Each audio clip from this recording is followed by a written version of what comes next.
신문이야기 돌직구쇼에 오신 여러분 반갑습니다. 저는 신문 읽어주는 남자 김진입니다.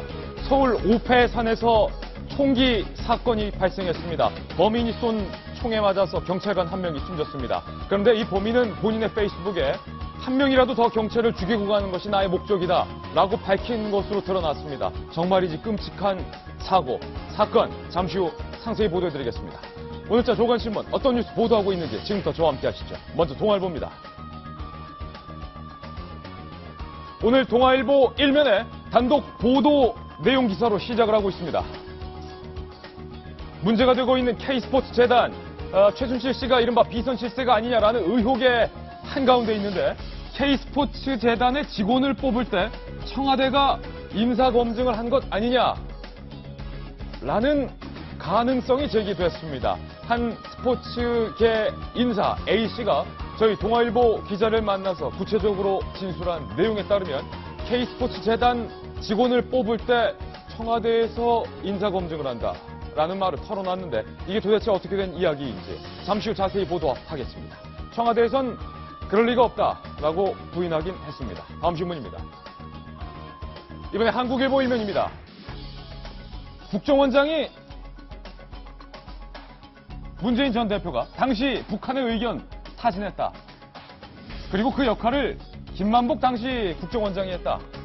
그러니까 북에게 의견을 물어보자는 김만복 당시 국정원장의 의견을 문 전 대표가 수용한 것이 맞다. 이렇게 밝혔습니다. 그러자 문재인 전 대표 측은 국정원이 또다시 대선에 개입하려 하는 것 아니냐라면서 강력 반발하고 있습니다. 과연 이병호 국정원장이 밝힌 내용, 진실은 과연 어디 있을지 잠시 후 상세히 다뤄보겠습니다. 다음 신문입니다. 이번엔 조선일보인데요. 서울서 총격전 경찰이 사살됐다. 범인입니다. 방탄 조끼까지 입었습니다.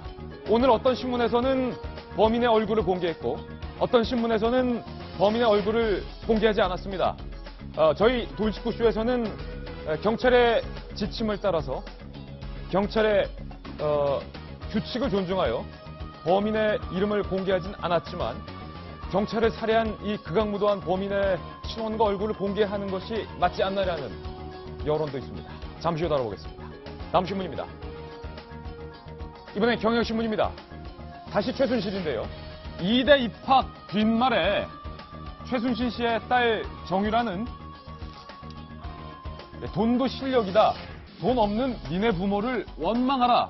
라는 망언을 SNS에 올린 것으로 확인이 됐습니다. 이화여대 합격한 만한 자격이 있느냐라는 자질 논란에 대해서 정유라 씨가 이렇게 얘기한 겁니다. 이른바 정유라의 금수저론 잠시 후 다뤄봅니다. 다음 신문입니다. 이번에 한겨레 신문인데요. 돌리면 나옵니다. 오늘 뉴스 많습니다. 최순실 씨 파문에 결국 사임을 했습니다. 누가요? 최경희 이화여자대학교 총장이 사임을 했습니다. 그런데 사임을 하는 그 순간까지도 정유라에 대한 특혜는 없었다. 이런 입장을 밝혔습니다. 과연 그 말이 사실일까요? 잠시 후 따져보겠습니다. 다음 신문입니다. 이번에 서울신문입니다.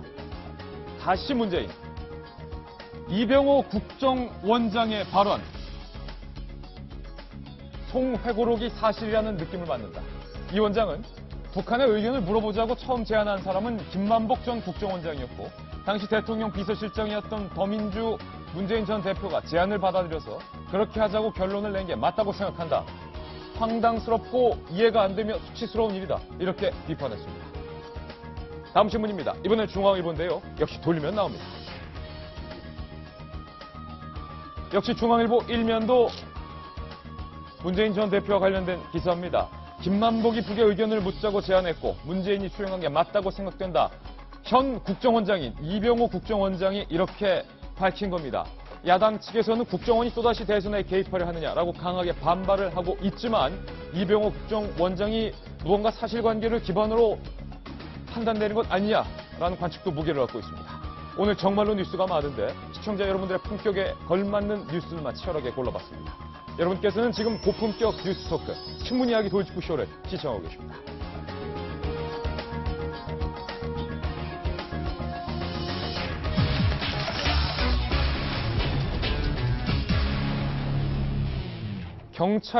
경찰을 한 명이라도 더 죽이고 가는 게 내 목표다.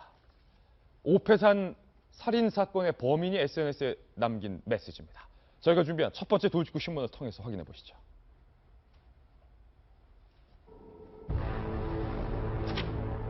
사제 총기에 전자 발찌까지 끊고 사제 폭탄과 칼도 있었습니다. 끔찍한 사건, 윤수민 기자가 상세히 취재했습니다. 총에 맞아 쓰러져 있는 경찰. 또다시 총성이 울리고 누군가와 대치하던 경찰은 순찰차에 몸을 숨깁니다. 46살 성모 씨는 어제 저녁 6시 반쯤 서울 강북구 오패산 터널옆 언덕에서 시민과 경찰을 향해 총 10여 발을 발사했습니다. 총격에 앞서 성 씨는 원한 관계로 추정되는 67살 이모 씨를 겨냥해 총을 쏘고 흉기로 머리를 내려쳤습니다. 갑자기 또 총소리가 빵빵빵 소리가 나더라고요. 경찰관이 그 사람이 총을 쏜 게 맞아가지고 오 하고 그냥 엎어지더라고요. 신고를 받고 출동한 서울 강북경찰서 소속 김창호 경위는 등 뒤에서 성 씨가 쏜 총에 맞았습니다. 성 씨는 이곳에서 수차례에 걸쳐 총을 쐈는데요. 상황을 지켜보던 시민들이 달려들자 이 화단에 몸을 숨겼고 결국 시민들과 경찰에 의해 제압당했습니다. 그러니까 경찰 한 명은 총에 맞아서 누워 있는데 형들이 가서 잡자 그래갖고 뛰어가시는데 뭐 가만히 있을 수도 없고 하서. 이 과정에서 시민 2명이 부상을 입었고 김경희는 병원으로 옮겨졌지만 끝내 숨졌습니다. 성 씨의 가방과 총격 현장 주변에서 나무로 허술하게 제작된 사제 총기 16정과 흉기 8개, 음료수병 크기의 폭탄 추적 물체도 발견됐습니다. 경찰은 성 씨를 상대로 총격 경위와 사제 총기를 입수한 경로 등을 조사하고 있습니다. 채널A 뉴스 윤수민입니다. 성모 씨가 사용한 사제총이 바로 이 모습입니다. 사제총을 한번 자세히 보실까요? 목재로 이루어진 기본적인 골조에 그리고 쇠파이프, 가느다란 쇠파이프가 여러 개 묶여져 있습니다. 그러니까 쇠파이프 뒤쪽에는 화약이 있었고요. 쇠파이프 뒤에 심지가 있어서 하나하나씩 심지에 불을 붙여서 폭파시키는 원시적인 형태의 총입니다. 방아쇠도 없고요. 탄약을 보관할 수 있는 탄약고도 없습니다.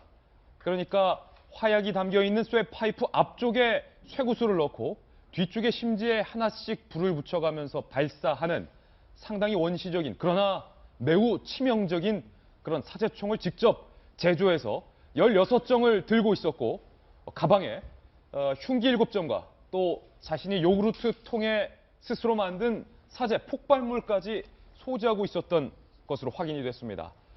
범인 성모 씨가 시간대별 어떤 범행을 저질렀는지 저희가 사건 일지를 한번 출력해봤습니다.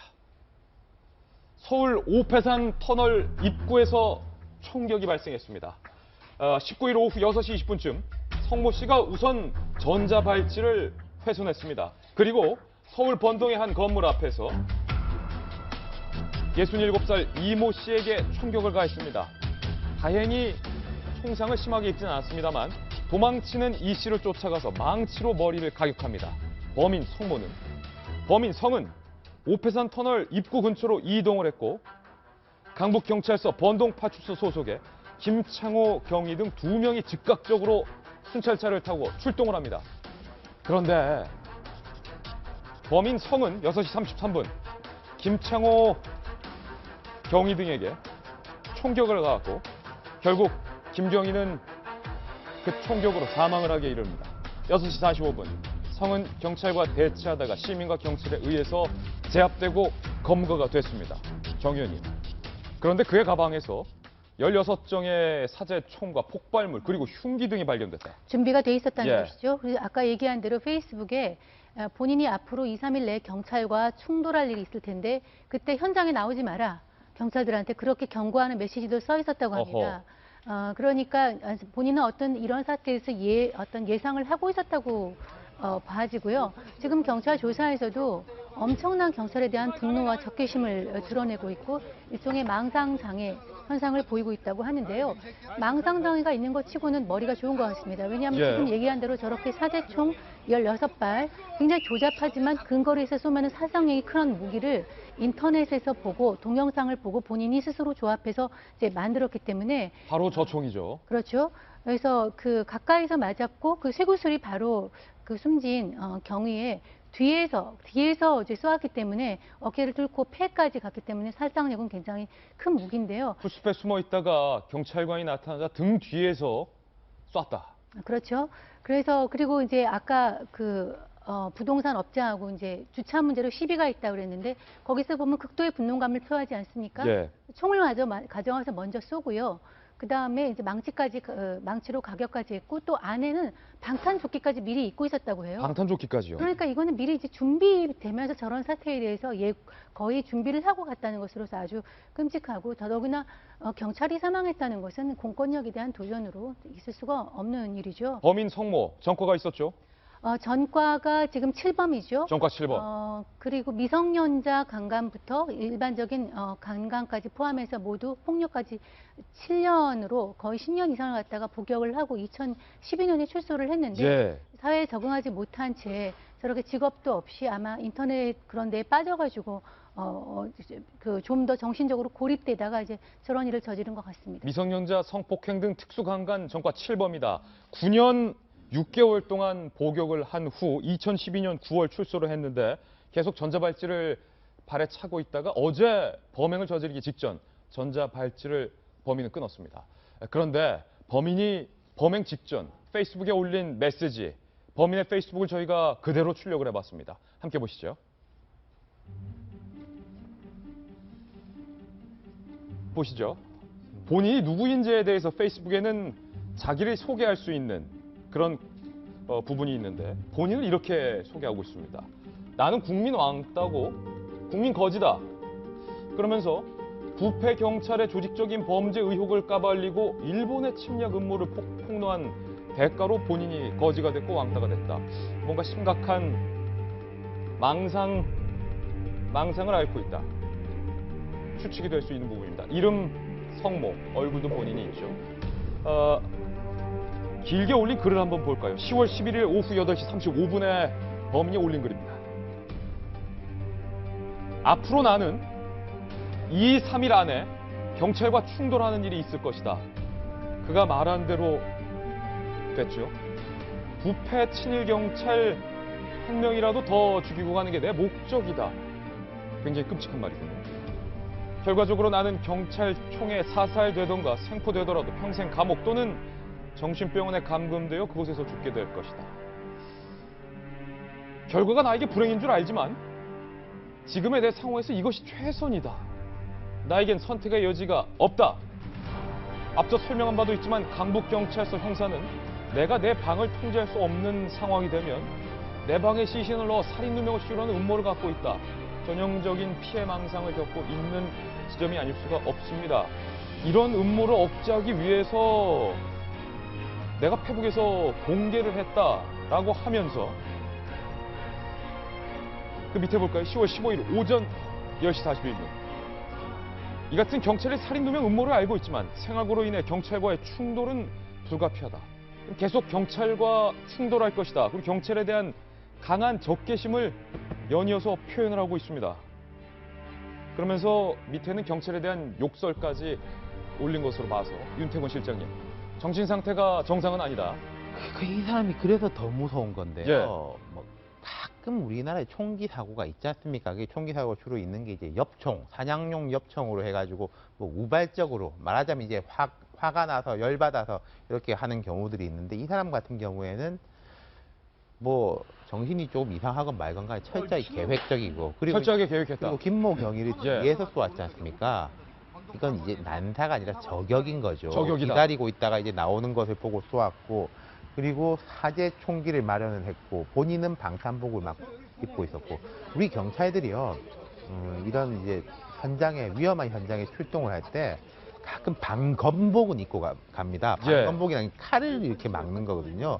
방탄조끼를 입고 가는 경우는 뭐 제가 얼마 전에 한번 707 특임대 이야기했지만 그런 경우를 제외하고는 일선 경찰들이 방탄복 입고 나갈 일은 없거든요. 그렇죠. 그런데 정말로 과거에 있었던 사건하고 차원이 다른 사건이 발생을 했고 예. 제가 제일 우려가 되는 것은 모방범죄입니다. 모방범죄. 이런 부분에서 그래서 저희 뭐 우리 방송도 그렇지만 이 사람이 총기를 어떻게 마련했고 이런 건 너무 구체적으로 보도를 안 했으면 좋겠어요. 예. 지금 김병민 의원님, 예. 희생된 김경희, 많은 안타까움을 주고 있는데, 김경희가 6년 있으면 이제 곧 정년이었고, 또 표창도 많이 받고, 또 김경희의 아들도 아빠를 닮길 원했던 것 같습니다. 의경으로 군에 복무하고 있었다. 이렇게 참 성실하게 열심히 사는 사람들한테 이런 불행이 찾아오는지 예. 모르겠습니다. 이 동료 그 경찰들의 증언에 따르면은 매일 아침 파출소에 제일 먼저 출근할 정도로 성실히 근무했던 사람이다라는 얘기를 하고 있고, 당시 현장에 출동했을 때도 후배 경찰관보다 먼저 나서갖고선 어떻게 제압하려고 하는 과정 속에서 예. 차에서 먼저 내리는 과정에 이제 총을 맞은 것 아니겠습니까? 아들 같은 경우도 지금 이제 부인과의 아들이 한 명 있는데 아들은 의경으로 복무를 하고 있다 그러고 예. 조금만 더 근무를 하게 되면은 30년이 넘어가는 상태로서 정년 퇴임을 하게 되는 상황을 앞두고 있는 상황이었는데 이렇게 좀 끔찍한 일이 희생돼서 너무 안타깝다라는 말을 좀 드리고 싶고요. 일단은 저는 저렇게 나름대로 범죄가 예고될 수 있는 사람에 대한 관리가 조금 소홀하지 않았는가라는 생각도 좀 들어요. 예. 왜냐면은 첫 번째 강간이었고 그리고 집행유예가 나오게 됩니다. 그 집행유예 상태에서 미성년자 강간한 거예요. 예. 여기서부터 사실은 이 사람을 풀어줘서는 안 되는 2차 범죄가 나온 것 아니겠습니까? 그리고 나서 복역을 했는데 복역이 끝나고 나와서 사회에 정상적으로 적응하지 못하는 사람이 사회에 돌아다니다 보니까 또 다른 희생자가 나온 거예요. 이 사람 때문에 대한민국 사회에서 지금 성폭행을 당하고 죽어간 사람까지 나오게 된 건데 도대체 왜 이렇게까지 관리가 허술할 수밖에 예. 없는가라는 생각이 저는 좀 듭니다. 왜냐하면 지난번 사패산 살인 사건의 경우에도 어떤 출소 이후에 부적응자에 대한 관리 문제가 도마에 올랐는데 분명히 이번엔 오패산. 그리고 전자발찌를 차고 있을 정도로 아주 집중적인 관리가 필요한 사람이었다라면은 그 사람에 대한 동선도 파악을 했겠지만 뭐 모르겠습니다. 페이스북에 대한 관리까지 보라는 거 너무 과한 걸지 모르겠으나 최소한도로 그 사람이 어떻게 살고 있는지에 대한 내용들만 조금만 파악을 예. 하고 저 글을 만약에 봤더라면은 이 사람이 이렇게 극악무도한 범죄를 저지를 수 있는 부분들을 아주 조금이라도 예방할 수 있지는 않았을까? 혹은 이 사람이 진짜로 범죄를 저질렀을 때 이렇게 무방비인 상태로 이 김모경이가 출동해갖고서 이런 안타까운 사망 사건에 이르게 되기까지 어느 정도 예방을 할 수 있지 않았을까라는 생각이 드는데 정말 너무 끔찍하고 안타깝습니다. 예, 한 가지 논의해볼 만한 사항은 이수영 칼럼니스트, 이런 흉악범죄가 발생을 할 경우에 과연 이 범인의 얼굴과 범인의 이름, 그러니까 신상을 공개하는 것이 과연 맞느냐, 그러냐의 논란에서 경찰이 규정대로 선택을 하게 되는데 아직까지 경찰이 범인의 신상을 공개하지 말을 것을 방송사에 요청을 했기 때문에 저희는 경찰의 지침을 존중해주는 의미로 범인의 이름과 얼굴을 공개하지는 않지만 어떤 신문은 이름과 얼굴을 공개하기도 했어요. 과연 경찰을 살해할 만큼의 이 극악범죄에서 범인의 인권을 존중해 주는 것이 우선이냐라는 논란도 있어요. 그러니까 일단 규정이라는 게 사실은 이제 늘 그렇죠. 어떤 규제나 제도나 법이라는 거는 계속 보수적으로 해석되는 면이 있기 때문에 가능한 한 있는 걸 지켜줘야 된다는 생각이 들지만 사실 그 국민들 감정이라는 것도 있고 법 감정이라는 것도 있습니다. 더군다나 이 사람은 지금 전과 7범에 거의 10년 정도 복역했던 사람이고 뭐 더군다나 미성년자 강간까지 했던 정말 극악무도한 사람인데 그럼에도 불구하고 이 어떤 이 피의자의 인권을 지켜줘야 되는가 여기에 대해서는 끊임없이 계속 논란이 있을 수밖에 없고요. 예. 저는 그 어저께 이 사건을 봤을 적에 이제 두 가지의 네티즌들의 반응을 봤더니 지난 2000년에 20대 여성을 강간한 게 이제 첫 번째 사건이었어요. 그런데 어떻게 2년 6개월에 4년 집행유예를 할 수 있느냐. 당시에 어떻게 풀어줄 수 있느냐. 성폭행범에 대해서 집유를 예. 어떻게 4년을 할 수 있느냐라는 것도 있었고 그리고 문제는 또 하나의 측면이 이제 전자팔찌가 훼손하기가 너무 쉽다는 거죠. 그래서 그것 때문에 그랬는지 그리고 왜냐하면 전자팔찌를 어쨌든 끊어버리면 추적이 또 가능하잖아요. 끊었는지 안 끊었는지 여부를 알기 때문에 그래서 이 사람도 보니까 범행 직전에 끊은 것 같아요. 이것이 예. 이제 트랙이 당할 걸 아니까 그래서 시간을 보니까 몇 분 상간으로 이 이모 씨 그 부동산 업자를 가격하기 직전에 끊은 것처럼 지금 보도가 되고 있는데 상당히 계획적이라는 거예요. 전자 그렇죠. 발찌를 언제 끊을지에 대한 타이밍까지 계산을 맞췄다. 그렇죠. 집에서 뭐 1시간 전에 미리 끊고 이동한 것이 아니라 거의 그 부동산 업자와 맞닥뜨렸을 때 그 전후로 지금 끊은 걸로 보도가 되고 임박해서? 있는데요. 그렇죠. 예. 그러니까 시간까지 다 계산을 했다라는 거고요. 그래서 저는 기본적으로 그 우리나라 이제 법원이 성폭행범이나 이런 그 흉악범들에 대해서 너무 관대하다라는 느낌이 하나 있고 이 전자팔찌라는 게 너무 형식적인 것이 아닌가라는 또 어떤 우려가 있기 때문에 여기에 네. 대해서 조금 어떤 보완이 좀 있었으면 좋겠다는 생각이 듭니다. 네. 예, 방금 말씀하셨던 것처럼 미성년자 강간범에 특수강간, 전과 7범에 경찰관을 뒤에서 난사가 아니라 저격해서 살해하고 범행 직전에 발찌를 끊는 치밀함까지 보였는데 정 의원님, 아무리 범죄자에게도 인권이 있지만 이 같은 경우는 얼굴을 공개해야 하는 것 아니냐라는 생각이 나중에 드는데. 경찰에서 나올 때 공개할 수 있을 거라고 봐요. 예. 왜냐하면 현행범이고요. 또 지금 경찰을 살해한 소위 말해서 형사살해범이죠. 그렇게 경찰을 살해한 경우는 그 굉장히 흉악범으로 범죄에 들어가기 때문에 할 수 있다고 보고요. 또 이제 그동안에 우리가 그 흉악범이나 파렴치범에 대해서 얼굴 공개에 대해서 좀 그 경찰이 주저했던 거는 그 가족에 대한 2차 피해인데 저런 경우에는 저 사람이 결혼했다는 얘기는 안 나오고 있거든요. 네. 혼자 살고 있고 가족과 고립돼 있는 상태이기 때문에 그 공개해도 문제가 없을 것 같은데 경찰이 아마 판단해서 나올 때는 경찰에서 아마 송치가 될 때는 공개하지 않을까, 공개해야 된다고 생각합니다. 예, 이 흉악한 범인의 총에 맞아서 사망한 김경희의 경찰관 동료들이 이렇게 말을 했는데요. 정말로 성실했다.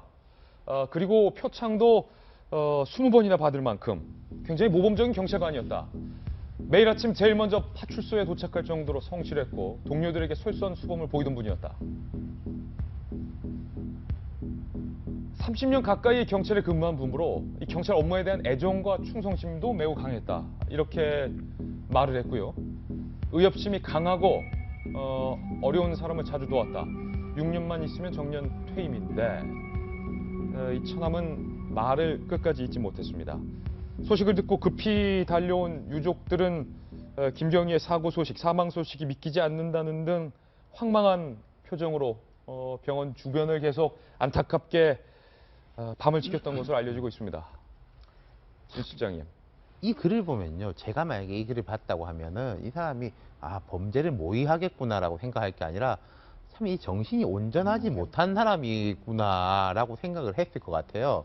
그리고 오늘 한겨레 신문에 보면 책도 쓴 적이 있다 그러더라고요. 그렇습니까? 이제 일본을 강하게 비난하는 임진왜란 때부터 해가지고 우리 이제 일제 강점기 때까지 일본을 비난하는, 그래서 친일 부패 경찰 이런 식으로 나왔는데 두 가지가 다 접근이 필요할 것 같습니다. 아까 이제 김병민 위원이나 이렇게 말씀하셨던 누범자, 범죄에 대한 위험이 있는 사람에 대한 이제 강력한 통제도 있어야 되지. 예.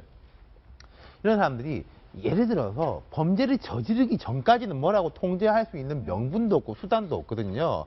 그럼 이런 사람들을 이제 오히려 좀 사회로 이끌어내는, 뭔가 이제 접촉을 하게 하고 직장 생활을 하게 하고 해서 만드는 그런, 말하자면 이제 당근과 채찍이 좀 병행되는 쪽으로 가는 거 말고는 뾰족한 수가 없을 것 같아요. 예, 경찰관을 향해 총기를 저격했던 범인 성모에 대한 이야기 들려드렸습니다. 이번엔 저희가 준비한 다음 돌직구 신문으로 이동할 텐데요. 오늘의 특종으로 시작하겠습니다.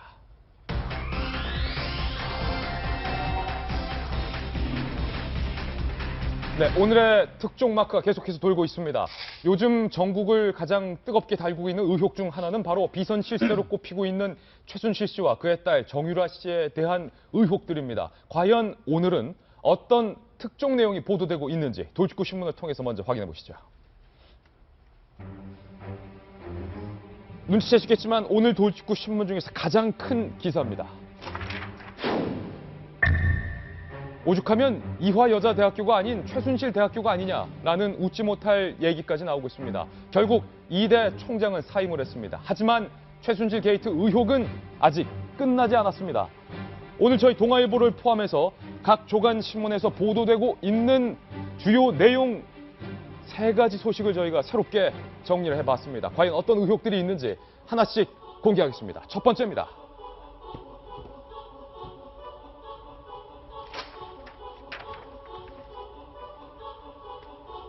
신수저다. 거의 신에 가깝다. 신수저. 최순실 딸의 금수저론. 돈도 실력이다. 니네 부모를 원망해라.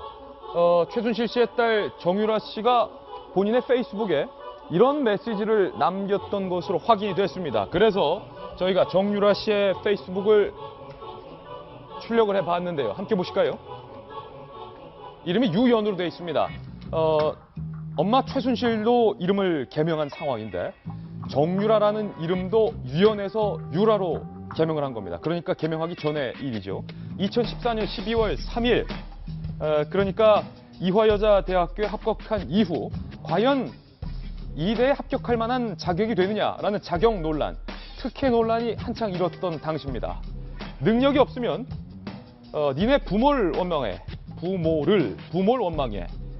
있는 우리 부모 가지고, 그러니까 돈이 있는 우리 부모 가지고 감나라 배나라 하지 말고 돈도 실력이다. 아, 돈도 실력이다.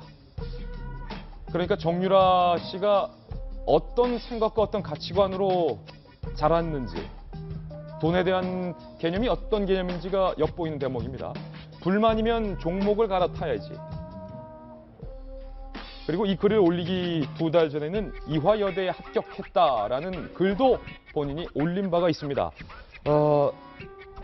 정성희 의원님, 돈도 실력이다. 니네 부모를 원망하라.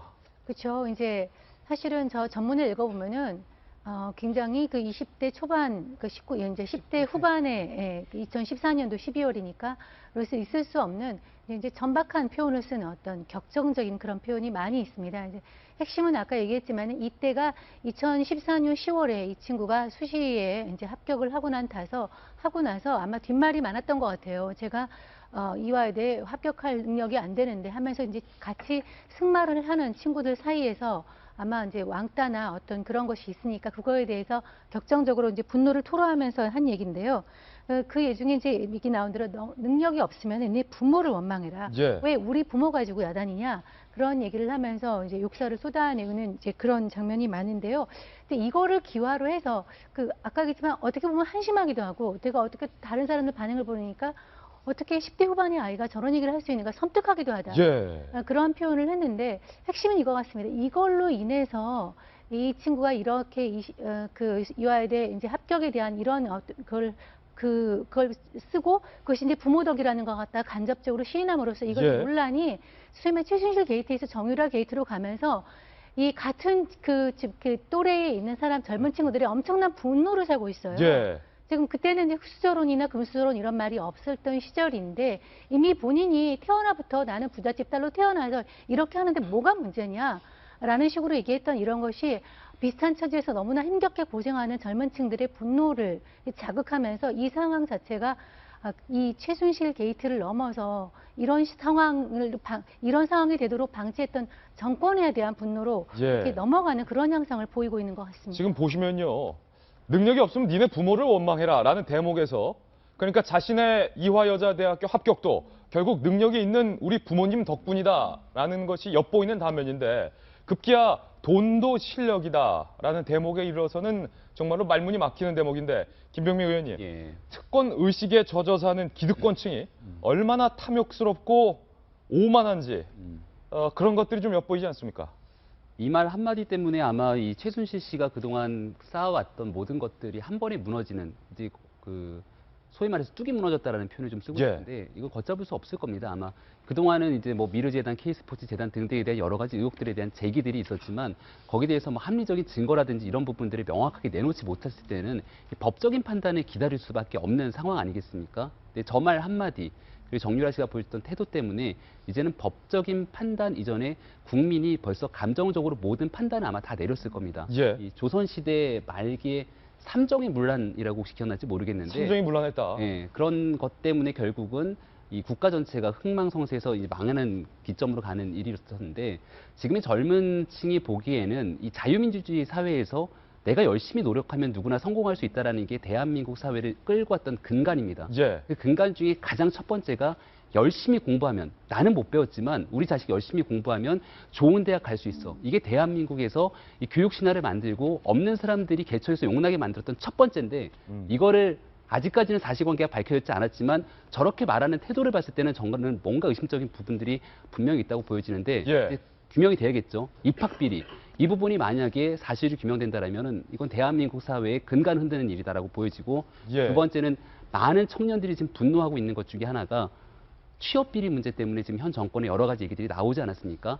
그러니까 열심히 노력하는데도 불구하고 시작 출발선상이 아예 다르게 됐다는 것들을 보여준다라면은 이건 자유민주주의 대한민국 사회에 희망이 없는 일이기 때문에 분명하게 확실한 규명과 검증이 필요하다고. 이게 말입니다. 다른 대학도 아니고 이 칼럼 이화여자대학교, 명문대학교 상당히 많은 학생들이 들어가길 원하는 대학교인데 어제 결국 이대 총장이 사임을 했습니다. 그런데 사임하는 마지막 순간까지 입학 특혜 그리고 학점 특혜는 없었다라고 해명을 했는데 정유라 씨 본인도 본인의 입학 과정에서 능력이 있는 우리 부모님 덕분에 내가 입학하는 걸 알았다면 분명히 입학 과정에서 일정 정도의 특혜가 있었던 것 같은데.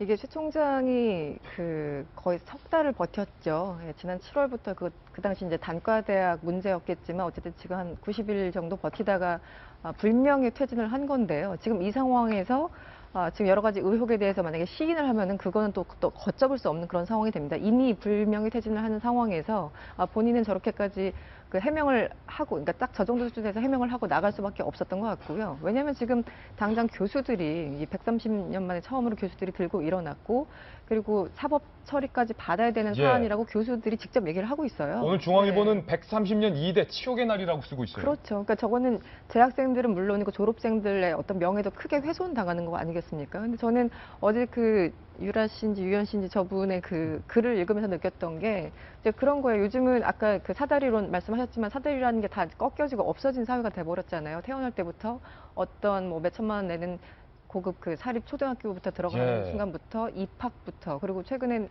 작년에 많이 시끄러웠지만 로스쿨에 나온 학생들이 인턴 가는 게 굉장히 중요한데 아버지가 누군지 어머니가 누군지에 따라서 인턴십 자리를 가질 수 있느냐 여부 자체가 결정되는, 그러니까 태어나는 순간 학교부터 해서 대학교부터 해서 어떤 직장을 얻는 모든 과정에서 예. 사실은 다 돈이 버티고 있었다라는 게 느껴지는 거고, 바로 그것 때문에 흑수저론, 금수저론이 우리 사회 전반적으로 그냥 아주 흔한 얘기가 된 게 아니겠습니까? 그래서 저는 가장 우려되는 게, 그러니까 윗물이 맑아야지 아랫물이 맑다고 보통 이제 얘기하는데 그게 틀린 말이 하나도 없는 게, 위가 3급수면 밑에는 4급수, 5급수가 될 수밖에 없어요. 그러니까 결국은 딸이 저런 발언을 한 것도 사실은 부모로부터 배운 거, 이 사회로부터 배운 것을 그냥 그대로 체화시켜서 그냥 그대로 자기의 어떤 마음을 얘기한 것 같은데요. 19살짜리가 저런 얘기를 하고 생각을 한다는 것 자체가 참 처참합니다. 네. 부정과 불법에 대한 구분과 인식 자체가 교육이 안 돼 있는 것 같은 그런 상피함이 느낌도 없는 받아요. 거죠. 네. 아까 정성희 위원님도 말씀하셨지만은 제가 이제 포털 사이트에서 뉴스를 볼 때 매일 보는 게 있거든요. 뭘 보냐면은 연령대별로 많이 본 뉴스를 봅니다. 사실 미드 재단, K 재단 나올 때만 해도 50대, 40대 정권 비리 보던 뉴스였어요. 근데 요게 나오면서 이제 이화여대가 나오고 그다음에 SNS가 나오면서 20대, 10대가 많이 본 뉴스로 넘어가고 있어요. 예. 그러니까 이게 사태의 확산이라는 거죠. 그리고 왜 여기에 분노를 하느냐? 사실이기 때문에 많은 젊은이들이 돈도 실력이다. 사실은 참 우리 사회가 그렇게 돌아간다라고 생각을 하고 있는데 이 친구가 이제 대놓고 그렇게 말하니까 더 화가 나는 거예요. 예. 그리고 두 번째로는 그런 거 있겠죠. 참 더럽지만 그래 돈도 실력이다. 세상이 그렇지. 이제 어린 애들부터 그렇게 생각하는데 이 친구와 이화여대를 보면은 돈의 차원이 아니잖아요. 돈의 차원이 권력이 아니다. 들어가는 거잖아요. 예. 그래서 이제 금수저가 아니라 국수저라는 말이 나오잖아요. 나라 국자를 써가지고 국수저다. 국수저. 돈과 권력과 뒤에서 이제 재벌들도 이 사람 앞에 덜덜 떤다. 아니 이 돈이 실력이면은 재벌이 이 사람 앞에 떨 이유가 뭐가 예. 있겠습니까? 국수저니까 재벌도 떠는 거잖아요. 예. 그런 식의 이제 사태의 확산. 그래서 이거는 점점 더 커질 것 같고, 하나 더 저도 이제 페이스북 전문을 읽어봤는데 요즘 이 젊은 친구들이 입이 좀 험하지 않습니까? 험하죠. 어떤 면은 또 이해가 되는데 이 친구가 써놓은 걸 보면은 그 어린애가 쓴 글 같지가 않고 네. 산전수전 다 겪은 좀 중년 여성들이 이렇게 말싸움할 때 하는 듯한 예. 그런 식의 이제 뉘앙스를 느낀 게 저로서는 조금 흥미로운 점이었습니다. 아무래도 어머니의 영향을 많이 받았을 것이다라는 그럴 건데 수도 있겠죠. 정유라 씨가 입학하는 과정에서 특혜가 있었느냐 없었느냐 이것도 논란이고, 정유라 씨가 입학을 해서 수업 과정에서 말도 안 되는 레포트를 제출했는데 B 학점을 받았던 것, 많은 이대생들의 공분을 사고 있는데, 김병민 의원님, 예. 같은 스포츠 선수고 똑같이 명문대학교에 다녔지만 우리 김연아 선수 같은 경우가 고려대학교에 입학을 했는데 당시 수업을 많이 못 나갔다고 해요. 김연아 선수의 학점은 당시 어떻게 됐습니까? 김연아 선수가 자꾸 자기를 비교하는 거 되게 기분 나빠할 것 같아요. 예. 근데 김연아 선수는 역시 우리의 기대를 저버리지 않죠. 저는 개인적으로 김연아 선수 너무너무 좋아하는데 본인이 이제 잘했으니까 대학에 들어갔을 거 아닙니까? 그리고 고대뿐만이 아니라 여러 학교에서 러브콜이 왔겠지만 대학을 선택했고 근데 뭐 고려대학교를 칭찬한다기보다는 학사 관리가 투명했던 것 같아요. 그러니까 처음에 첫 학기 입학해서 다니는데 열심히 안 다녔다고 합니다. 그러니까 우리가 흔히 말해서 쌍권총을 쳤다 그랬는데 F가 2개 딱딱 뜬 거예요. 김연아 씨한테 고려대학교는 F 줬다. 네, 야 열심히 안 다닐 거면 차라리 휴학해라. 이게 대학의 기본 학문의 전당의 정신 아니겠습니까? 고려대학교 잘했네요. 잘했죠. 그러니까 이제 김연아 선수 입장에서도 또 김연아 선수가 얼마나 욕심 있는 사람입니까? 예. 열심히 하고 싶은 생각이 있었을 거고 수강 신청을 본인이 직접 하고 교수 한 명 한 명 찾아다니면서 내가 열심히 하겠다는 얘기를 전하고 그리고 본인이 경기 때문에 못 나오게 된다라면은 대체 레포트, 시험을 못 보면 대체 레포트를 내기도 하는데 예. 또 대체 레포트 누가 써줄 수도 있잖아요. 그러니까 자필로 다 대체 레포트를 제출해서 어허. 무사히 졸업을 했다라는 여러 가지 얘기들이 나오는데 컴퓨터로 안 치고 자필로 직접 자기가 다 썼다. 김연아 선수 같은 경우는 사실 대한민국에서 얼마나 많은 국민들에게 희망을 줬던 사람 아니겠습니까? 고려대를 나오던 뭐 다른 대학을 나오든 본인이 갖고 있던 열정을 갖고 후배들에게 자기의 경험을 나중에 나눠줄 수 있는 훌륭한 자질이 되기 때문에 거기에 덧붙여 이런 미담까지 전해지니까 얼마나 비교가 됩니까? 예. 근데 정말 가지 말아야 될 사람이 대학을 간 건 아닌가라는 생각이 드는데요. 이화여대 좀 보고 배웠으면 좋겠습니다. 저는 이 최순실 씨가 정유라 씨를 낳은 게 이제 40살이에요. 예. 저도 이제 누퉁이가 하나 있어서 아는데 그다음에 지금 20살 아니겠습니까?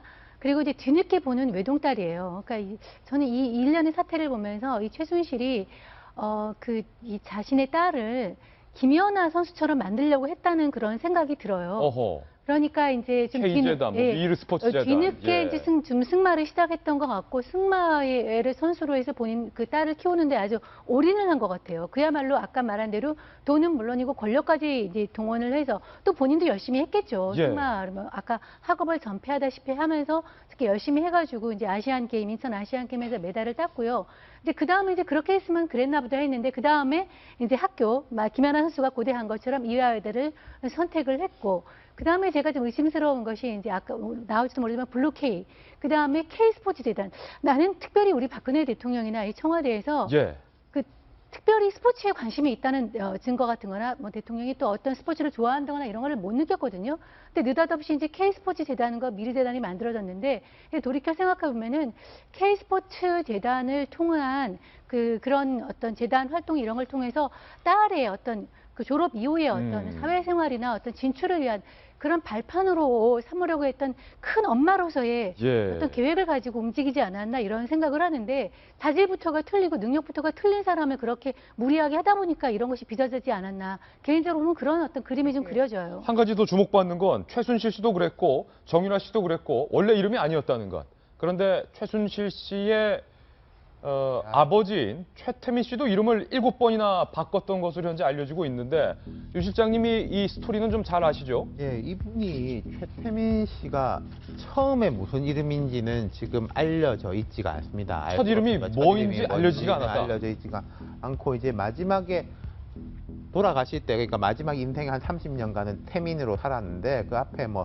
상훈, 퇴운, 봉수 이런 뭐 여러 가지 이름들을 썼어요. 그러니까 최봉수, 최태훈, 예. 최상훈, 이제 이름이 최태민. 바뀌는 게 우리가 참 내가 이게 이 일이 참 안 풀려가지고 사람이 이제 이름을 한번 바꿀 수도 있는 것이고 또 다른 경우엔 저 최태민 씨가 1910년경에 출생한 걸로 제가 알고 있는데 되게 이제 우리나라가 혼란기였었지 않습니까? 이분이 이제 직업, 종교 여러 번 바꾸거든요. 종교도 바꿨어. 네, 뭐 일제 때는 이제 치안 계통에 종사했던 걸로 알고 있고 해방 이후에도 뭐 경찰, 헌병, 그다음 군대 문관, 지금은 지금 군무원 이런 거 그리고 종교도 불교 청년회 회장을 하다가 뭐 또 이제 개신교 계열로 바뀌고 그러면서 한 번씩 본인이 그 삶을 바꿀 때마다 이름을 바꾼 게 아닌가 이런 식으로 이제 추측이 가능하죠.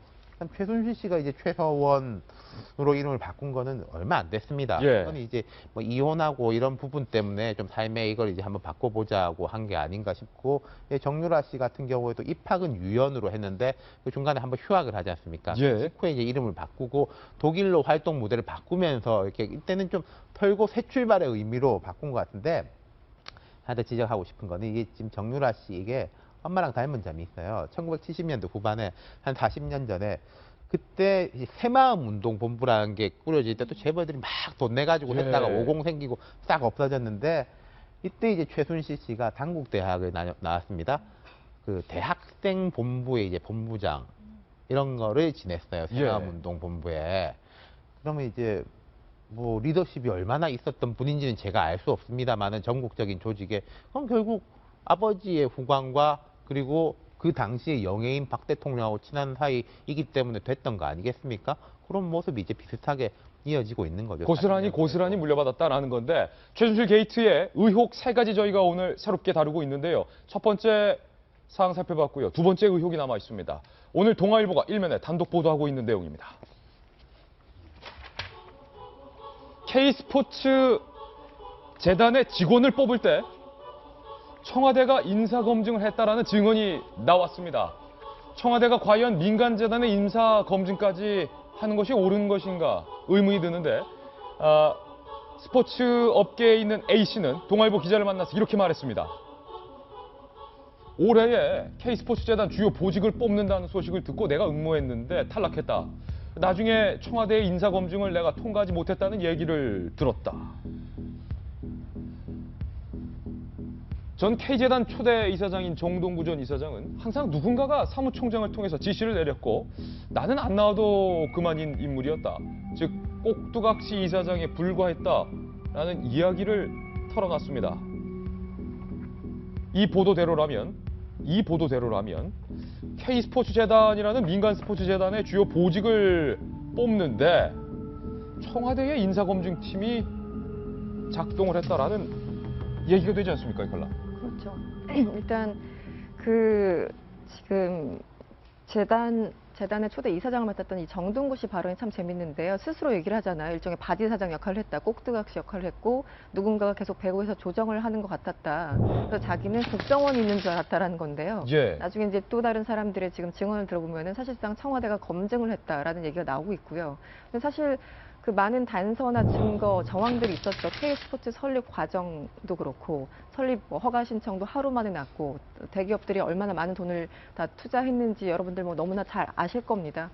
그리고 그 외에 최근에 다시 이제 문제가 됐던 더 블루K라는 어떤 회사가 있고 거기 그 K스포츠 재단으로부터 그 회사로 돈이 유입되고 또 일종의 자회사격인 독일 그 지부에 다시 그 돈이 유입되는 그런 경로로 사실은 최순실 씨 딸을 지원하려고 했던 것은 아닌가. 한마디로 그 쉽게 말해서 이제 기업에서 대기업에서 많은 돈을 삥 뜯고 결국은 그 돈의 어떤 목적지는 최순실 씨 딸이었다. 뭐 이런 얘기가 세상에 이제 돌아다니고 있는 거잖아요. 근데 여러 가지 정황상 저는 충분히 가능한 얘기라고 보고요. 일단 청와대 관계자가 부인을 하긴 했습니다. 이건 민간 재단이기 때문에 우리가 할 이유가 없다라고 얘기를 하고 있는데요. 지금 설립 과정부터 지금 여러 가지 정황상 청와대가 저렇게 그냥 단순하게 부인하고 넘어갈 수 있는 문제인가 저는 굉장히 좀 회의적인데요. 예, 네. 이 삥 뜬다라는 표현은 방송에서 부적절하기 때문에 소위 말하는 거두다, 돈을 거두어 들었다 네, 뭐 네. 이런 표현으로 정정을 하겠습니다. 청와대 관계자는 민간재단에 왜 청와대 인사팀이 검증을 하겠느냐라고 부인을 했지만 그런데 정성윤 위원님, 오늘 동아일보의 보도가 상당히 상세한데요. 본인이 직접 지원을 했었고 탈락을 했는데 왜 탈락했느냐라는 의견이 그쪽에서 피드백이 왔다는 건데 당신이 청와대 인사검증에 누락됐다. 그렇죠. 그러니까 본인이 이제 탈락했으니까 탈락한 사람이 이제 변명일 수 있겠지만 본인이 이제 다른 사람과 비교가 할 거 아닙니까? 내가 지원을 했는데 다른 사람이 됐으면은 그 사람을 보고서 저 사람보다 내가 경력이나 모든 것에서 못 미치지 않는데 됐으면 궁금할 거 아니에요. 그러면 왜 그러냐? 그럴 때 그쪽에서 했을 때 청와대 이제 인사검증에서 통과하지 못했다는 얘기를 들으니까 당연히 모든 대한민국 국민들은 저런 자리에서 포기하죠. 뒤에 청와대건 국정원이건 어떤 권력기관이 있는데 네. 내가 뭣도 모르고 이걸 했구나라는 생각이 들어서 사실 저는 청와대인지는 잘 모르겠습니다. 그거에 대해서는 청와대가 제가 공식적으로 이런 검증팀을 활용해서 했을 것 같지는 않아요. 그렇지만 이제 제가 생각할 때는 이 청와대라고 하는 것은 일정 정도의 권력기관, 관례에 대해서 이제 그래서 비선 아니겠습니까? 그래서 권력기관 그 라인이 아닌 어떤 걸 통한 그런 걸 개연성은 이제 커 보이고요. 예. 그래서 그래서 지금 의혹이 있지 않습니까? 그래서 이 건은 그냥 이렇게 의혹 제기로 넘어가는 것이 아니라 이제는 수면 위로 아까 어제를 기점으로 다른 차원으로 문제가 넘어갔기 때문에 이제 국정감사나 검찰 조사를 이제 피할 수 없는 단계에 이제 온 것 같아요. 그래서 오늘 주요 모든 신문들이 거의 다 통틀어서 아침에 사설을 이거는 이제 명명백백하게 어떤 의혹의 사실에서 의혹 부분에서 사실로 넘어왔기 때문에 국정조사가 불가피하다 이렇게 지적하고 있지 않겠습니까? 예. 이제는 지난번에 K스포츠단 미르재단 관련해서 국감 증인 모든 데서 이제 새누리당이 길을 쓰고 막았는데요. 앞으로도 정말 이런 상황에서도 이렇게 여당이 맡게 되면 아 이거 정말 뭐가 있구나. 뭔가 이게 권력기관 때문에 이 보호하려고 하는 것이다 하는 의심을 살 수밖에 없기 때문에 이제 국정조사를 피할 수 없게 된 마당에 여당도 좀 협조를 해야 될 것 같습니다. 오늘 한 신문의 보도에 따르면 최순실 씨가 재단 관계자들에게 이렇게 말했다라는 내용을 보도하고 있는데요. VIP의 관심 사항이다. 나라를 위해 애써달라. 그리고 블루K의 블루는 청와대, 풀을 청와대를 뜻하는 것이다. 블루K의 블루가 그런 의미였군요. 라고 말하고 다녔다라는 보도가 나오고 있습니다. 최순실 게이트 의혹 세 번째 의혹을 한번 살펴볼 텐데요. 과연 이것이 VIP의 관심 사항이다라고 당당하게 말할 정도면 과연 VIP와 최순실 씨의 관계가 어떤 관계인가 라는 의혹이 남습니다. 세 번째 의혹입니다. 최순실 씨와 굉장히 친한 사이에 또 다른 인물이 이쯤에서 등장을 합니다. 바로 청와대의 블루를 썼다는 더 블루 K 재단의 고영태 이사라는 인물이 등장합니다. 그런데 고영태 이사가 한 언론과의 인터뷰에서 최순실 씨가 박근혜 대통령의 연설문도 고쳤다라는 인터뷰 내용을 밝혀서 논란이 일고 있습니다. 고영태 이사가 과연 누구일지 저희가 프로필을 준비해봤는데요. 함께 보실까요? 최순실의 회사 WK의 이사이자 최측근 고영태 이사는 누구인가? 현재 나이는 40. 1998년 아시안게임 펜싱에서 금메달을 땄고요. 박근혜 대통령의 가방으로 인기를 끌었던 그 가방을 만든 업체 빌로밀로의 대표, 가방 디자인 제조업체의 대표이기도 했습니다. 뿐만 아니라 대통령의 의상 디자이너 역할을 했던 것으로 현재 알려져 있고요. 그런데 갑자기 WK의 사내 이사이자 독일 현지 법인인 역시 같은 이름의 WK의 이사를 맡고 있는데 최순실 씨의 측근인 이 고영태 씨가 한 인터뷰에서 이렇게 밝혔습니다. 최순실 씨가 연설문을 고치는 일을 제일 잘하고 유일하게 잘하는 건 대통령의 연설문 수정이다. 그러면서 뭔가 문제가 되면 자기가 고쳐놓고 M1 사람을 불러다가 혼냈다라는 증언까지 했습니다. 이 고영태 씨, 윤 실장님, 고영태 씨 누굽니까? 여기 이제 알려진 이력은 그거죠. 펜싱 선수 출신으로 해가지고 가방 회사를 만들어서 저 가방이죠. 예, 꽤 성공을 했고 박 대통령이 쓰기 전에 이제 뭐 여러 이제 드라마. 셀러브리티 뭐 연예인들이 이제 들어가지고 좀 화제가 됐던 그런 가방인데 이분이 이제 원래 펜싱 선수 출신이다 보니까 스포츠에도 일가견이 있겠죠. 그래서 더 블루케이 쪽으로 들어간 것 같고 보면은 항상 이쪽에 나오는 사람들이 옷하고 체육 정유라 씨도 이제 패션 뭐 과목 들어간 거 있지 않습니까? 그 공통점이 있는데 그 두 개가 딱 겹치는 인물이고 실제로 이제 최순실 씨하고 예. 아주 가까운 것 같아요. 근데, 매우 가깝다. 예. JTBC에서 그젠가 최순실 씨 이제 뭐 녹음 파일 하나를 공개하고 한 게 있는데 나란 일을 하는데 뭐라고들 한다 이런 말을 한 적이 있어요. 그럼 이게 또 겹치는 지점이 있고 과연 뭐 최순실 씨가 박 대통령 연설문까지 고쳤을까 싶긴 한데 이런 건 있습니다. 가끔 이제 대통령들의 연설문에 대한 기사들 중에 이번 연설문은 뭐 연설기획비서관실과 별개로 대통령이 직접 뭐 수정했다. 예. 박 대통령에 대해서도 가끔 그런 기사가 나오고 전에 대통령들에 대해서도 나와요. 할 때는 물론 대통령이 혼자 고치는 건 맞지만은 대통령이 자기가 믿을 만한 사람들하고 의논하는 거가 그건 이상한 거는 아니죠. 당연히 그럴 수 있는 거죠. 대통령이 믿을 만한 뭐 전문가라든지 바깥에 이제 의견을 수렴할 수 있는데 그럼 그 중에 이분이 만약에 들어갔단 말이냐. 네. 그러면 이분이 믿을 만한 사람은 맞겠지만은 이 연설문을 할 만큼의 이제 권위라든지 전문성이 있는 분이냐라고 라는 데는 의문을 가질 수밖에 없지 않겠습니까? 김병민 의원님, 네. 물론 이 고영태 씨의 주장일 뿐이다. 주장일 뿐일 수도 있고 사실관계가 다를 수도 있는데 최순실 씨가 연설물까지 손볼 정도였다. 저는 뭐 그렇게까지 믿고 싶진 않은데 예. 일단은 현재까지 나온 얘기는 고영태 씨의 증언 아니겠습니까? 근데 이 고영태 씨가 우리가 알려진 바에 따르면 만약에 최순실 씨가 현 정권의 비선 실세고 그거에 따라 갖고서는 K재단, K스포츠재단, 미르재단을 설립을 주도하고 거기에 자회사까지 설립해서 이 단열매를 다 따먹으려고 했다는 인물이라면 거기에 기생해서 가장 큰 덕을 봤던 사람이 바로 이 고영태 씨 아니겠습니까? 예. 저는 이 상황에서 제일 이해가 가지 않는 게 어저께 왜 고영태 씨가 이런 얘기를 했는 건가라는 거예요.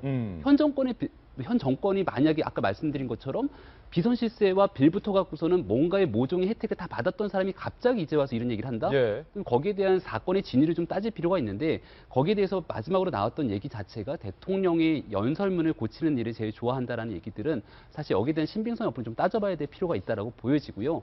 이게 만약 사실이라면은 정말 대한민국 국민 입장에 국민의 한 사람 입장으로서는 이건 있을 수가 없는 일이기 때문에 여기에 대해서 그렇기 때문에 더더군다나 청와대가 그냥 뭐 있을 수 없는 일이라고 치부하지 말고 명확한 해명이 좀 필요할 뭐 문제라고 보여지고요. 두 번째로 얘기를 좀 드리고 싶은 건 이제는 새누리당 지도부가 좀 명쾌하게 나설 때가 왔다라는 생각이 좀 듭니다. 그러니까 사건에 대한 국면이 지난 국정감사 시기의 국면과 지금의 국면은 완전히 다른 상태로 이루어져 왔고요. 근데 지금 이 상황 속에서도 당의 지도부는 명쾌한 해명, 어떻게 가겠다라고 하는 부분들에 대한 리더십을 전혀 보여주지 못하고 있는 게 사실이거든요. 이 부분에 대해서 제가 아까 이제 뚝이 무너졌다는 표현을 썼는데 과거의 영화를 보면은 이문열 씨가 쓴 소설 영화 중에 우리들의 일그러진 영웅이라는 그 영화가 있습니다. 누군가가 강한 권력자가 힘을 갖고 있을 때 굉장히 못된 일을 하더라도 거기에 빌붙어서 다 그 사람 옆에 찬양하던 사람들이 뚝이 무너지는 순간 주인공 엄석대를 향해서 붙어있던 사람들이 하나씩 나와서 다 제가 제일 나쁜 놈이라고 손가락질하기 시작하거든요. 지금 이 최순실 씨에 대한 문제에 대해서 그동안 금기어처럼 나왔던 부분들이 지금 고영태 씨를 비롯해서 사람들에 대한 여러 가지 증언들이 한두 가지씩 나오기 시작하는 과정 속에서 지금 현 정부 그리고 현 정부의 여당이 새누리당이 어떤 조치를 취해야 될 것인가 여기에 대한 리더십을 보이지 못한다라면 내년도 2017년 대통령 선거는 해보나 마나합니다. 권력에 기생했다라는 김병민 의원의 날카로운 표현까지 나왔는데 이 고영태 씨가 직접 제작을 했던 것으로 알려져서 박근혜 대통령이 다보스 포럼에서 들어서 유명해졌던 그 가방, 바로 이 가방입니다. 유명 연예인이 한 드라마에서 들고 나와서 또다시 한번 인기를 끊었는데 저 보라색 클러치 백 가격은 뭐 60만 원에서 140만 원, 100만 원 사이의 가격이다. 정성희 위원님, 저 가방뿐만 아니라 대통령의 옷까지 뭐 고영태 씨가 직접 디자인을 했다. 한번 했다는 것 같아요. 굉장히 만족스러워해서. 그런데 이제 그 중간에 고영태 씨가 그 박근혜 대통령을 직접 아는 것 같지는 않아요. 최순실이라는 사람이 이제 갖다 줬을 것 같고, 저 이제 대통령이 한번 들었던 가방이나 액세서리나 의상 같은 경우는 어떤 사회적인 영향이나 시장 파워가 대단하죠. 특히 박근혜 대통령이 이제 인수위 시절에 들었던 이제 가방 같은 경우는 뭐 강남의 강남의 사모님들 사이에서 도대체 브랜드가 어디냐. 네티즌 스타들이 다 들어와가지고 했는데, 뭐 특히 또 어떤 업체가 우리 거다라고 했는데 청와대가 아니라고 얘기를 했거든요. 근데 그런 가방까지 이제 저쪽에서 고영태 디자인의 작품인 걸로 나왔고, 당시 청와대에서는 어떤 작은 어떤 업체 수제품이다라고 이제 진화를 하는, 설명을 하면서 진화를 하는 것까지 있었는데, 저는 그때 그렇게 생각했어요. 이러지 말고 그 사람을 좀 이렇게 공개를 해서 모든 사람들이 그 가방을 좀 이용해서 좀 더 시장을 넓혔으면 좋겠다는 생각까지 했는데 오늘 드러났고요. 근데 지금 김병민이 얘기한 대로 고영태 씨와 최순실 씨는 아주 가까웠던 것 같습니다. 가까운, 나이 차이는 20살 정도 돼요. 그렇지만 서로 평소에 그 고영태 씨가 최순실 씨한테 반말을 하는 사이였던. 아무리 가까워도 20살 높은 분에게 말을 놨다. 그건 굉장히 이제 아주 지근거리에서 가깝게 지냈다는 것이고, 아까 얘기한 대로 블루케이 이런 독일과 현지 법인에서 다 이사로 했고, 이제 K스포츠 재단까지 관여를 했으면 정말 가까운 관계 아니겠습니까? 그런데 왜 대통령의 연설문을 고쳤다? 아니, 대통령이란 말은 안 했습니다. 연설문을 고쳤다고 얘기를 했고, 그것을 좋아하는 일이다라고 얘기를 했고, 그것에 대해서 다른 사람이 대통령 연설문이다라고 얘기를 했는데, 저는 아까 얘기한 대로 그건 믿고 싶지 않아요. 그렇게까지 했을 것 같지 않습니다. 이 나라가 그런 나라는 아니라고 믿고 있고요. 그렇지만 어쨌든 가까운 사이인데 왜 벌어졌냐? 왜 벌어졌냐? 그러면 그거는 고영태 씨가 지금 언론에 저런 얘기를 한 거는 좀 거리를 뒀다는 얘기 아니겠습니까? 어떤 상황에서 주변에서 어떤 관계 때문에 사이가 벌어졌고, 이제는 고영태 씨가 최순실 씨를 떠나기로 했다라는 네. 걸로 이제 보이고요. 그럼 최순실 씨가 이런 지금 독일에 가 있지만 이런 안팎의 의혹 때문에 상당히 좀 고립되고 있는 것이 아닌가 하는 증거로 볼 수 있을 것 같습니다. 고영태 발언은 신빙성이 굉장히 낮기 때문에 우리가 한번 새겨 들어봐야 될 것 같습니다. 조금 전 청와대에서 반응이 나왔습니다. 뉴스 속보입니다. 더블루K와 관련해서 그리고 K스포츠재단의 인사검증과 관련해서 청와대에서 인사검증한다는 건 있을 수 없는 일이다. 그리고 대통령의 연설문을 제3자, 그러니까 최순실 씨가 고친다는 게 말이 되느냐라는 청와대의 반응이 오늘 뉴스 속보로 조금 전 나왔습니다. 일방적 의혹에 대해서 답하지 않겠다. 정영국 청와대 대변인이 조금 전 브리핑한 내용 뉴스 속보로 전해드렸습니다. 이번엔 또 하나의 중요한 뉴스입니다. 전국을 다루는 두 개의 뜨거운 뉴스인데 문재인 전 대표가 지난 2007년 대통령 비서실장으로 재임하던 시절 과연 북에게 의견을 물었던 것이 사실이냐 그 의혹 다뤄보겠습니다. 돌직구 신문입니다.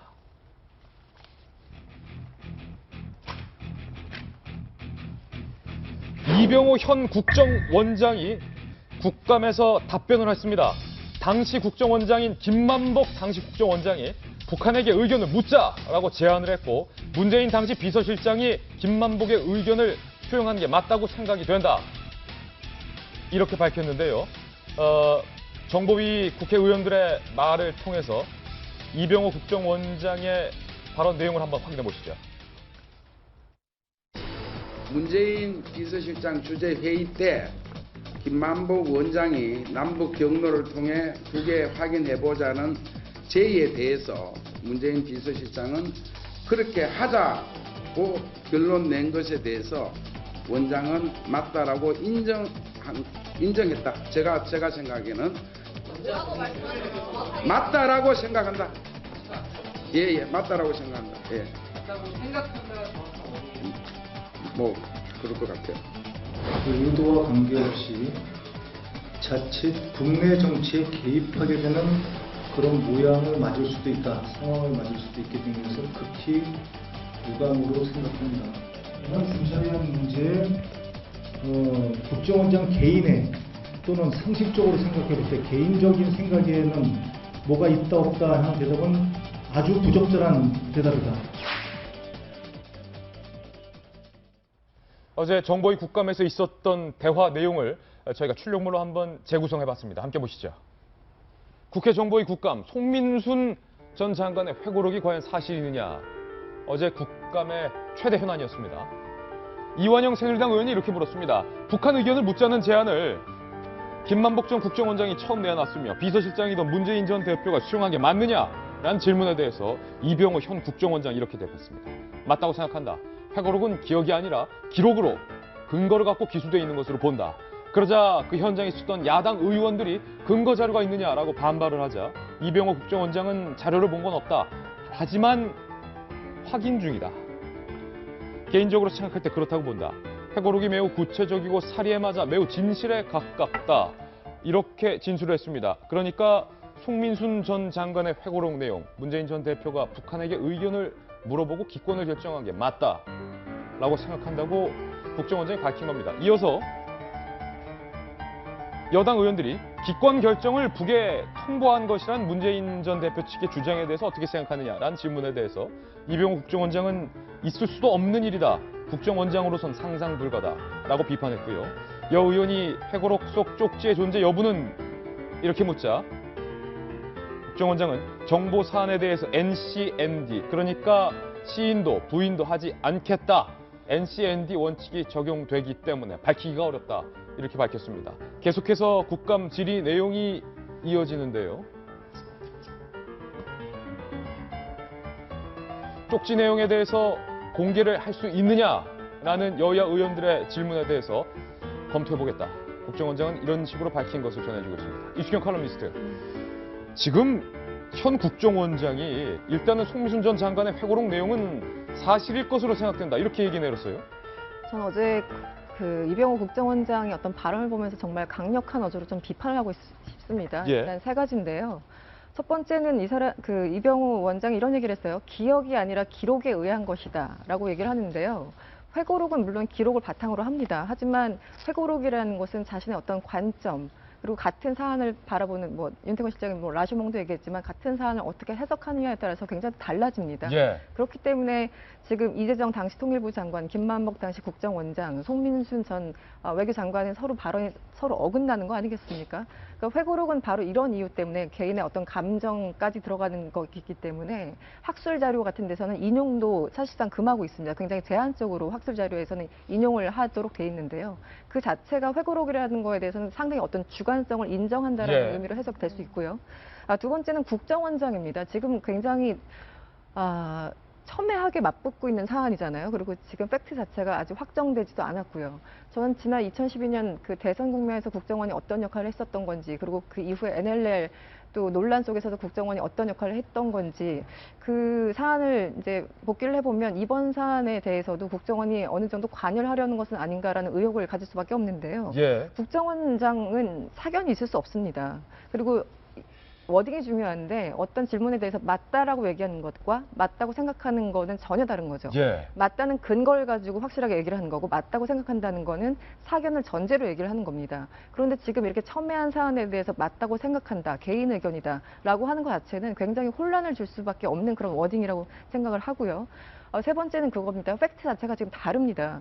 그러니까 당장 송민순 장관은 16일 날 결정된 것이 아니고 18일 날 결정됐다, 20일 날 결정됐다 이렇게 얘기가 다르지만 회고록의 451쪽에 보면 그런 게 있습니다. 그 451쪽에 나와있는 게 18일 날 다시 이제 논의를 해보라. 송민순 장관이 워낙 반발하니까 노무현 대통령 그럼 다시 만나서 얘기를 해보라. 그래서 이제 다시 서별관에서 18일 날 저녁에 만났다는 거 아니겠습니까? 그래서 송민순 장관은 가장 늦게 갔다고 예. 나와 있습니다. 그랬더니 이미 다른 장관들은 와 있었고, 그랬더니 다른 장관들이 송민순 장관한테 한 얘기가 이거였어요. 아니 이구동성으로 왜 이미 결정된 사항을 자꾸 문제 삼느냐. 이거는 그 책에 나와 있는 겁니다. 그러니까 당시 모든 사람들은 이미 결정됐다고 해석을 하고 기억을 하고 있는 겁니다. 그렇기 때문에 이 워딩을 어떻게 해석할까에 대해 어떻게 해석하느냐에 대해서도 이게 16일 날 결정 난 것인가 아니면은 송민순 장관처럼 그때 결정되지 않았던 것인가 여기에 대해서 또 여부가 달라질 수 있거든요. 예. 그러니까 같은 얘기를 듣고 서로 다르게 해석할 수 있는 이런 사안에 대해서 국정원장이 중립을 지키지 않고 저런 워딩을 한다라는 것은 저는 좀 너무 어떤 선을 넘어서는 게 예. 아닌가라는 생각이 듭니다. 국정원장에 대해서 이숙현 칼럼니스트께서 굉장히 비판적으로 지적을 했는데 김병민 의원은 다른 의견이시죠? 일단은 그 국정원장을 너무 괴롭히는 게 아닌가라는 생각이 들어서 예. 이 부분은 좀 저는 개인적으로 여야를 다 비판하고 싶다는 말씀 먼저 좀 드리고요. 이렇게 상황이 이르게 된 경위는 뭐 간단한 것 아니겠습니까? 사건의 핵심 당사자인 문재인 전 비서실장께서 명확한 해명을 하면 되는데 기억이 나지 않는다라고 하니까 여기에 대해서 분명하게 물어야 될 그 정치권의 책임이 있다라는 거고, 그렇기 때문에 여야 간 공방 속에서 진실규명을 벌이기 위해 국정감사 기간이기 때문에 비공개 회의로 정보위원회에서 국정원장을 상대로 질의했던 것 아니겠습니까? 이걸 가지고 갑자기 2012년도에 국정원 댓글 사건을 끄집어내 갖고서는 이거로 국정원이 정치에 개입한다라고 얘기하는 부분들은 좀 너무 사건의 본질과 흐트린 내용이다라는 얘기를 드리고 오히려 싶고요. 더 정치 의혹, 정치 이건 공세라는 100% 거다. 정치 공세죠. 갑자기 예. 여기서 2012년 국정원 댓글 사건이 왜 나옵니까? 여기에 대해서 명확하게 사실관계에 대해서 정보를 확인하는 절차를 거쳤던 거기 때문에 그것과는 좀 무관하다는 얘기 먼저 드리고 싶고, 제일 핵심이 되는 경우는 결국은 사실관계, 그러니까 말씀하셨던 것처럼 그 북한 인권 결의안에 대한 결정을 16일 대통령 주재 회의에서 결정을 내린 것이냐, 이게 이제 야당에서 주장하고 있는 부분들이고, 이제 송민순 전 장관의 회고록에 나온 것처럼 그렇지 않고 사건의 논쟁이 있기 때문에 18일 서별관 회의에서 여러 가지 논쟁이 있었고 서별관 회의의 결과 북에 물어보자라는 얘기가 나왔고, 그 결과에 따라서 20일 쪽지를 받고 아유, 북에 물어보기까지 했으니 이거 안 되겠네라고 했던 노무현 대통령이 발언들을 적었던 것. 그러니까 핵심은 북에 물어보는 것, 이 두 가지의 내용인 건데, 오늘자 또 기사들을 보게 되면 이런 내용들이 나와요. 그러니까 팩트만 갖고 얘기를 하자는 겁니다. 대한민국이 16일에 의사결정이 다 마무리가 됐으면 발표를 하면 될 거잖아요. 대한민국의 입장은 북한 인권 결의안에 대해서 기권입니다. 라고 얘기를 하면 되는데 외신에서 19일에 물어보는 겁니다. 대한민국 입장은 어떻습니까? 현재 조율 과정 중에 있으며 아직 입장이 정리된 게 없다라고 정확하게 얘기를 하는 거예요. 그러니까 얘기는 뭐냐면 내부적으로 경론이 오갔기 때문에 주류 세력 입장에서는 대한민국 입장에서는 당연히 이번에 북과의 관계가 있는데 기권하는 게 맞지라고 주류의 의견이 형성돼 있는 건 사실인 걸로 보입니다. 송민순 전 장관의 회고록에 나왔고, 하지만 주무부처 장관이었던 외교부 장관 입장에서 그 당시 왜 찬성을 하자고 했는고라고 하면 대한민국이 주도적으로 나가서 국제사회 설득해 가면서 야, 대북 인권 결의안이 너무 세다. 센 부분을 좀 조율하자라고 했던 겁니다. 그래갖고 좀 완화를 시켜놨는데 걷다 대고서 기권하게 되면은 대한민국 외교부 입장은 뭐가 됩니까? 그렇기 때문에 마지막까지 외교적 노력을 다했던 게 송민수 전 장관의 입장이었던 거거든요. 그래서 발표가 안 났던 거예요. 결정이 안 났다라고 볼 수 있는 거죠. 그리고 나서 20일에 그 쪽지가 오갔다는 정황이 나오고 결국 최종적인 결정에 대한 발표는 21일에 하게 되죠. 그러니까 사건의 정황의 객관적인 흐름을 보게 되면 북에게 물어보고 결정한 게 맞다. 송민순 전 장관의 회고록을 뒤집어서 반박할 만한 논거를 야당에서 지금 못 내놓고 있는 게 사실입니다. 그러니까 그 부분을 명확하게 해명할 수 있으면 국정원장 불러다가 저런 얘기 하던 이유가 없는 거예요. 제가 좀 중간적 입장에서 말하자면요. 이병호 원장 어제 좀 괴롭힌 건 맞는 것 같아요. 이거는 이제 김병민 위원님한테. 제가 어제 정보위 의원들한테 들으니까 이병호 원장이 한 오후까지는 계속 뭐라고 물어봐도 NCND다. 그래서 어제 야당 의원들 칭찬을 받기도 했는데 이제 저녁 때가 되니까 여당 의원들도 한 건 해야 됐겠죠.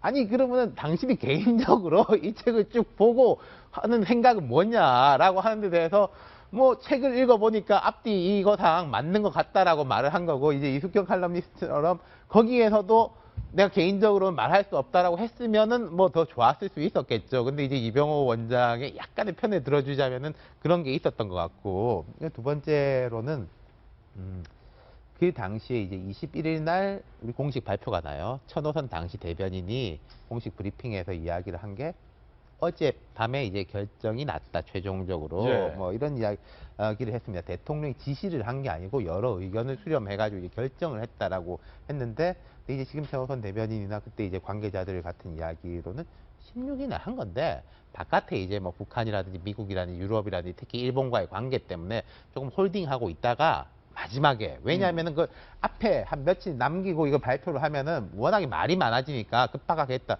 저는 국정 운영 충분히 그럴 수 있다고 봅니다. 그런 경우들이 이제 비일비재해요. 근데 이걸 가지고 가닥이 잡혀 있는 건 분명히 맞는 것 같고 송민순 장관은 그게 가닥이 잡혔지만 내가 반대했고 대통령도 한 번 더 해보라고 하니까 결정이 안 된 거다라고 이야기하는 거고 나머지 사람들은 아니 그거는 결정이 사실상 된 거다라고 말하는 데서 이 충돌이 벌어지고 있기 때문에 저는 이거는 좀 답이 나오기 어려울 거라고 생각합니다. 자, 지금 보십시오. 정성희 위원님.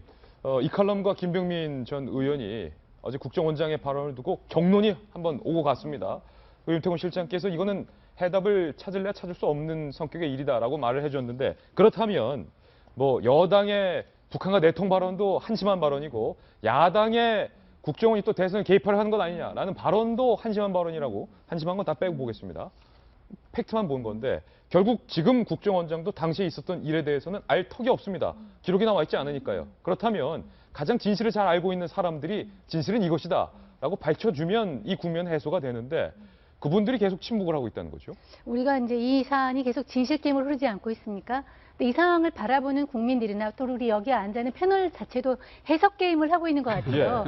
근데 해석 게임을 하고 있는 것 같은데 또 저 나름대로의 해석을 하나 붙이자면 또 아까 우리 이제 이병호 국정원장에서 이숙경 칼럼니스트가 상당히 거세게 비판을 했는데 저는 어저께 이 얘기를 보고 좀 다른 식으로 봤어요. 왜냐하면은 뭐라고 얘기했습니까? 이렇게 몰리다가 질의에 몰리다가 하다못해 나온 게 아니 김만복 원장이 아이디어는 냈고 문재인 비서실장은 맞장구만 쳤다라는 식으로 얘기를 해서 지금 저 지혜롭게 오히려 문재인 비서실장 구해준다. 저는 이렇게 생각을 했거든요. 왜냐하면은 이병호 국정원장 같은 평생을 국정원에서 몸바친 국정원맨으로 볼 때는 김만복이라는 국정원장은 좀 인정을 할 수가 없는 사람이거든요. 평생 그쪽에서 볼 때. 근데 그런 사람이 그런 사람을 잘 알고 있는 사람에서 그 회의에서 봤을 때는 본인의 개인적인 생각으로 국정원에 평생을 몸담았던 사람으로는 인정할 수 없는 국정원장과 평소에 자질과 이런 걸 잘 알고 있으니까 그런 한심한 발언은 우리 그 국정원장 라인에서 맞섰고 비서실장은 지금 송민순 그 외교부 장관이 이렇게 반발을 하니까 이 합의를 모으는 차원에서 맞장구만 쳤다 해서 제가 보기에는 오히려 봐준 걸로 생각을 했거든요. 그런데 이렇게 비판을 하는 거 보니까 아까 얘기한 대로 이거는 사실관계가 정확해야지 거기에서 해석이 나오는데 사실관계가 다 다르게 나오니까 이런 해석도 이렇게 자기가 처한 입장에 있어서 다르게 나올 수밖에 없는 이런 상황 같아요. 영원히 미스터리가 아닐까. 왜 문재인 전 대표가 확실하게 얘기를 하지 않은 이상은 영원한 미스터리로 빠질 것 같아요. 결국 방법은 하나입니다. 문 전 대표의 기억이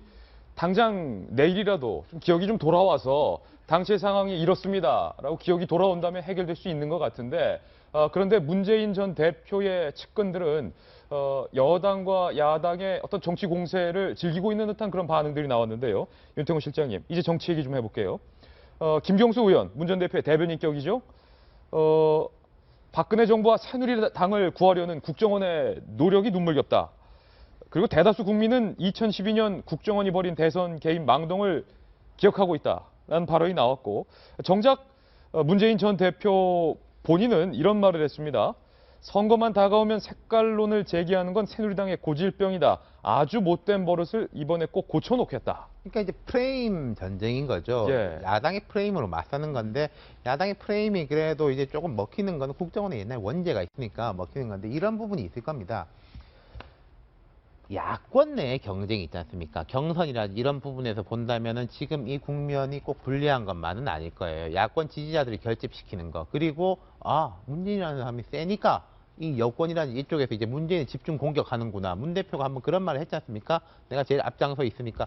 사실은 뭐 진실에 일단이 있긴 있는 거예요. 그런데 제가 생각하는 이제 문 대표는 더불어민주당에서 워낙에 선두주자이기 때문에 이분이 계속 생각해야 될 건 본선이거든요. 예. 그럼 과연 이제 본선을 겨냥해서 봤을 때는 이런 국면들이 좋기만 할 것이냐.